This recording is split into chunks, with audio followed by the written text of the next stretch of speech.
Ֆիզիկան գիտություն է, որը ընդգրկում է մեր ամենօրյա կյանքի գրեթե բոլոր ոլորտները։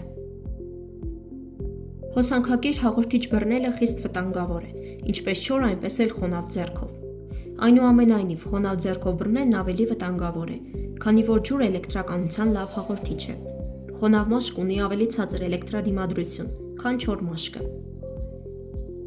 Ապակու կտորները հնարավոր է սոսնձել այնպես, որ սոսնձման տեղը չերևա կամ լինի անտեսանելի։ Սա հնարավոր է իրականացնել օգտագործելով հատուկ մեթոդներ և նյութեր, օրինակ ուլտրամանուշակագույն սոսինձները։ Այս սոսինձները հեղուկ են և լրիվ թափանցիկ, քանի դեռ սոսինձը հեղուկ է, այն թույլ է տալիս ճշգրիտ դիրքավորել ապակու կտորները։ Պնդանալուց հետո այն դառնում է նույնքան թափանցիկ, որքան ինքը ապակին, ինչի արդյունքում սոսնձման տեղը գրեթե չի նկատվում։ Նիկելը և քրոմը ապահովում են այնպիսի հատկություններ, որոնք բացակայում կամ թույլ են հիմնական ավելի էժան մետաղների մոտ։ Էլեկտրոլիզը ապահովում է, որ ծածկույթը լինի նուրբ, ամուր և միատարր։ Այսպիսով նիկելապատումը կամ քրոմապատումը թույլ են տալիս օգտագործել էժան, բայց ամուր մետաղներ, միաժամանակ նրանց տալով թանկարժեք մետաղներին բնորոշ գեղեցկություն և դիմադրություն, պաշտպանելով ժանգոտումից և մաշվելուց։ Դողալը մարմնի բնական և ակամա պաշտպանական մեխանիզմն է, որի նպատակն է ջերմություն առաջացնել և պահպանել մարմնի կայուն ներքին ջերմաստիճանը։ Այս գործընթացը կոչվում է ջերմակարգավորում։ Ցողը և եղյամը ավելի շատ տեղի են ունենում անամպ եղանակին։ Սա բացատրվում է ճառագայթային սառեցման երևույթով, որը տեղի է ունենում գիշերը։ Ցողի և եղյամի առաջացման հիմնական նախապայմանը երկրի մակերեսի և գետնամերձ առարկաների արագ և ուժեղ սառչելն է։ Ամպրոպի ժամանակ ծառի տակ կանգնելը խիստ վտանգավոր է, քանի որ կայծակը միշտ փնտրում է ամենակարճ և ամենադիմացկուն ճանապարհը, ամպերի և գետնի միջև էլեկտրական լիցքերի տարբերությունը չեզոքացնելու համար։ Չնայած ծառը իդեալական հաղորդիչ չէ, այնուամենայնիվ այն բավականաչափ հաղորդիչ է կայծակը գետնին հասցնելու համար, հատկապես երբ խոնավ է։ Ուժեղ փոթորիկների ժամանակ ջրի ջերմաստիճանը փոխվում է, քանի որ փոթորիկների հզոր քամիները առաջացնում են հսկայական ալիքներ և մակերեսային ջրի ուժեղ շարժում։ Փոթորկի կենտրոնի տակ գտնվող ցածր ճնշումը և քամու ուժը հանգեցնում են մակերեսային տաք ջրի հեռացմանը։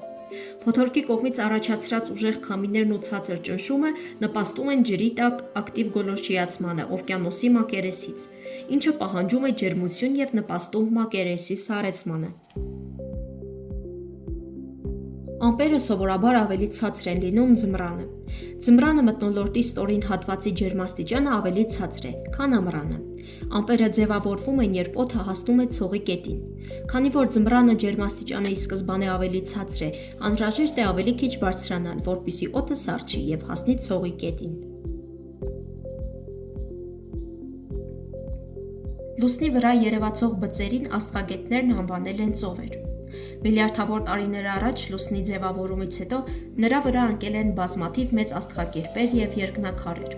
որոնք առաջացրել են հսկայական խառնարաններ և մակերևույթի տակ գտնվող լուսնի ընդերքի ճեղքեր։ Ռադիոակտիվ պատրաստուկները պահում են հաստ պատերով կապարե կոնտեյներում,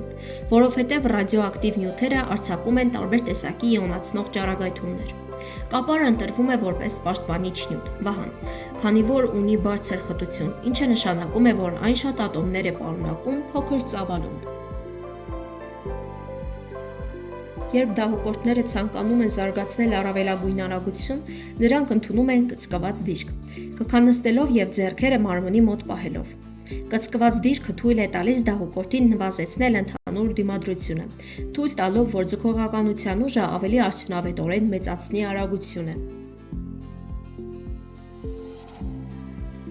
Հնարավոր չէ նույն պոմպով բարձրացնել եռացող ջուրը, ինչպես օրինակ 8 աստիճանի ջուրը, քանի որ ջուրը եռում է 100 աստիճանում, ջրի գոլորշու ճնշումը շատ բարձր է և գրեթե հավասար է մթնոլորտային ճնշմանը։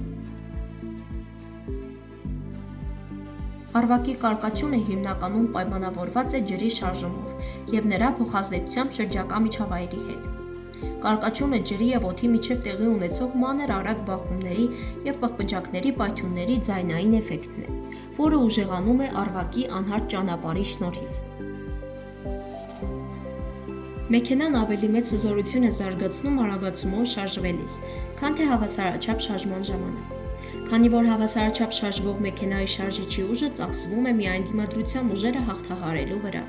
իսկ արագացումով շարժվող մեքենայի շարժիչի ուժը ծախսվում է ինչպես դիմադրության ուժերը հաղթահարելու, այնպես էլ մեքենայի զանգվածն արագացնելու համար։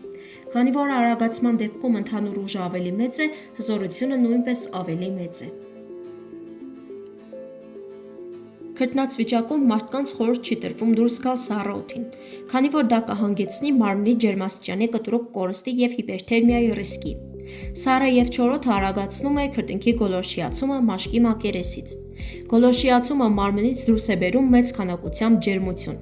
Մարմինը չի հասցնում կարգավորել իր ջերմաստիճանը և այն կտրուկ իջնում է։